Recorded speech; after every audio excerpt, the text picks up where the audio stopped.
Skip to content. For decades, the Defense Department has relied on school bus-sized satellites launched high above the Earth for national security missions.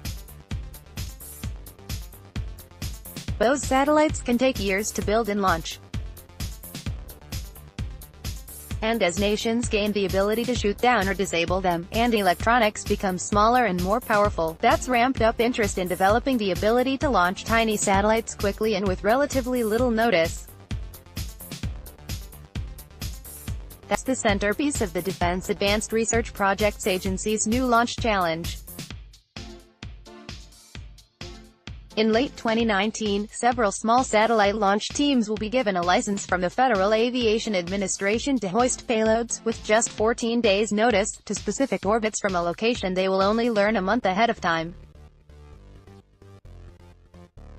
A successful launch will win a team $2 million. 2 weeks later, they'll have to do it again with a new payload, orbit, and launch site.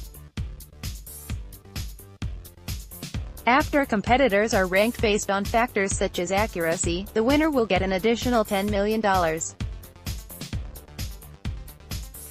Second and third place teams will also receive cash prizes. For a really long time, we've enjoyed and benefited from space being a sanctuary, said Todd Master, program manager at DARPA's Tactical Technology Office, during a Wednesday information session in Los Angeles. But that environment is changing. The Defense Department has been interested in small satellites for many years. But until recently, tiny spacecraft weren't useful or cost-effective enough to make them worthwhile, said Doug Lovero, former Deputy Assistant Secretary of Defense for Space Policy.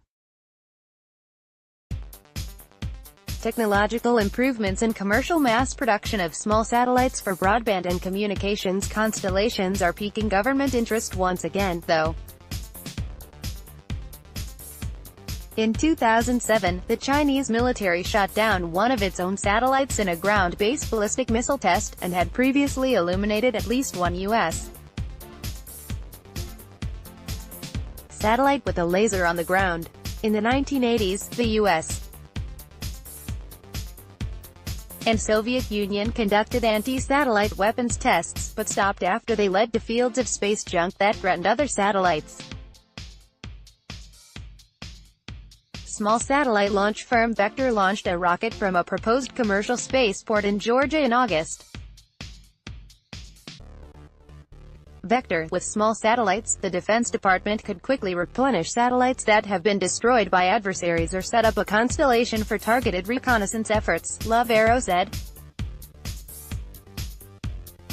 Last August, for instance, SpaceX launched a Kestrel-I satellite for the U.S. Army. The dorm fridge-sized spacecraft is designed to launch quickly and provide real-time imaging information to troops on the ground. Being able to launch from anywhere, whether that's a commercial spaceport, a U.S. Air Force launch pad, or an aircraft runway, would allow for even more flexibility, Master said. We don't want to have single points of failure, he said. Launch site flexibility is a key strategy for several emerging small satellite launch firms, such as Seattle-based Stratolaunch. The company is developing a plane with a wingspan of 385 feet that will launch satellites from a rocket attached to the plane's belly. To launch, Stratolaunch only needs a runway.